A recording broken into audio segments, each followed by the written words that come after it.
It shouldn't take long. No one moves, no one talks, and then no one gets hurt.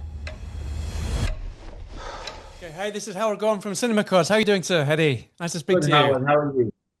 I'm great, thanks. First of all, congratulations on the movie. It's fantastic. I've just watched it a second time this afternoon to just kind of have it fresh in my memory. Oh, it's fantastic. It's a fantastic. It really took me back to kind of like the old school gangster, the British gangster kind of gritty movies. But at the same time, something that I think you actually mentioned in it when it first you had the world premiere, that you love the fact that it deglamorizes the British kind of gangster myth.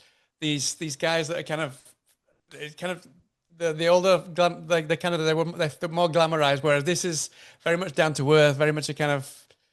It was something that you really wanted to kind of to dig your teeth into, no?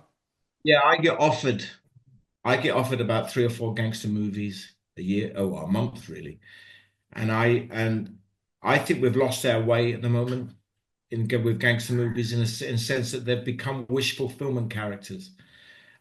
Everybody's acting cool. To be honest with you, there's a lot of posh blokes acting their fantasies of being East End gangsters. Yeah. And there's no vulnerability.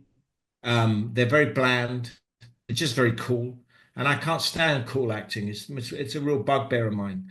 And we used to make great movies like The Long Good Friday or Mona Lisa or Get Carter, where there was a complex. Yeah, Get Carter was one that reminded me a lot of that. Yeah. Yeah, and there was a nuance and a complexity and a vulnerability that we've lost. So I turned down those films. I've got a golden rule in my career: don't do films with Cockneys on coke or about Cockneys on coke.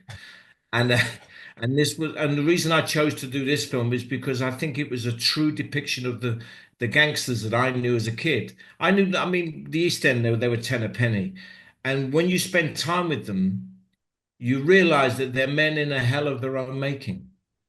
They're quite sad figures, full of regret, full of ego, full of denial in many ways.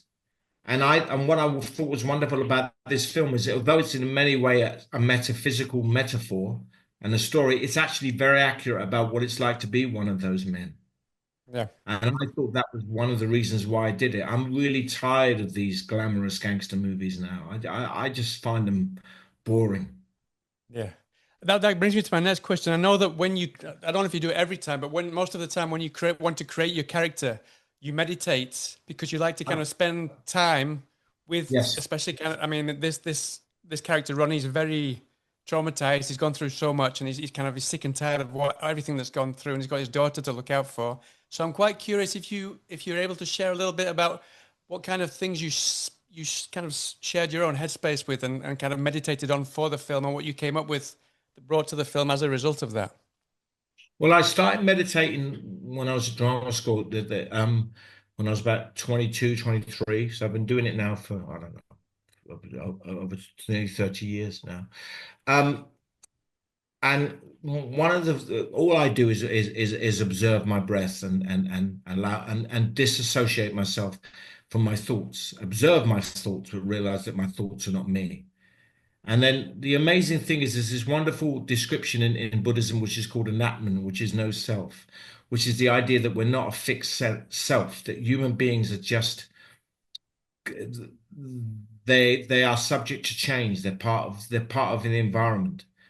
So when I first started meditating and considering what creates a character, started reading Stanislavski and all these acting books, but also studying Buddhist philosophy, the idea of what makes a character came to the fore.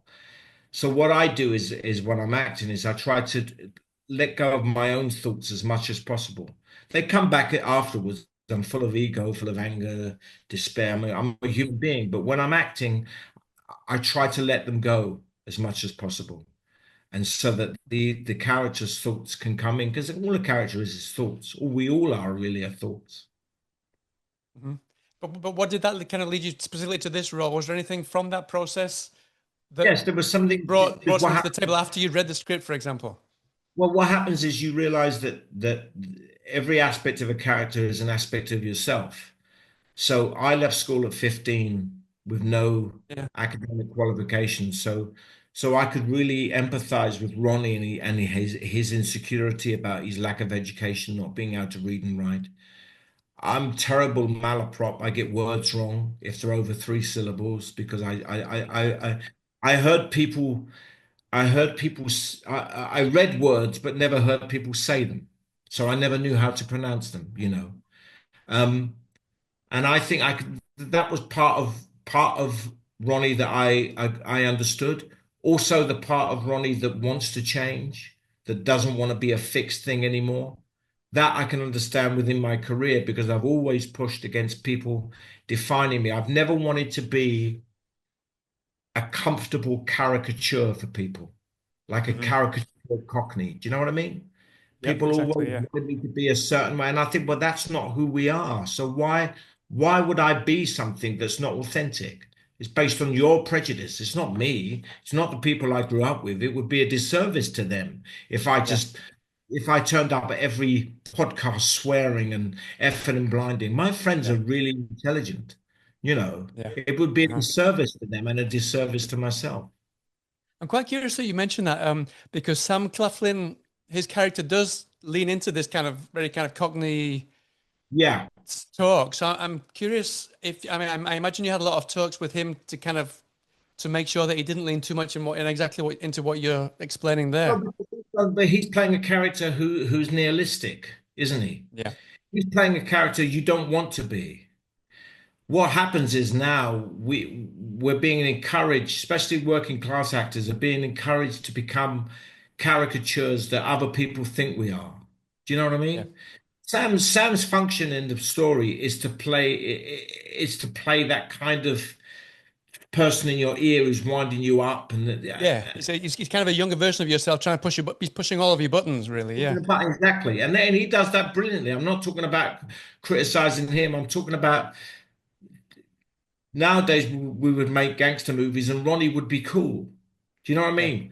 And one thing I did when there's a violent when Ronnie throws the toaster at Sam and knocks him out and then goes out and has a cigarette. I told Barnaby, please let me keep on the penny. Let me keep that on so he doesn't look That's cool. it's a brilliant scene. Yeah.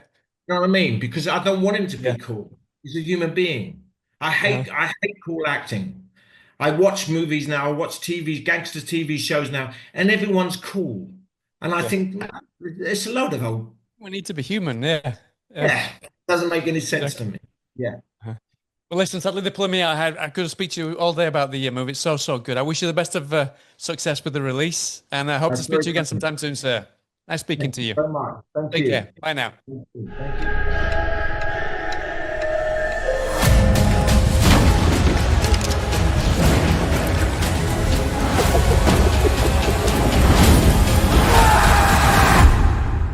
Hell is empty, 'cause all the devils are here.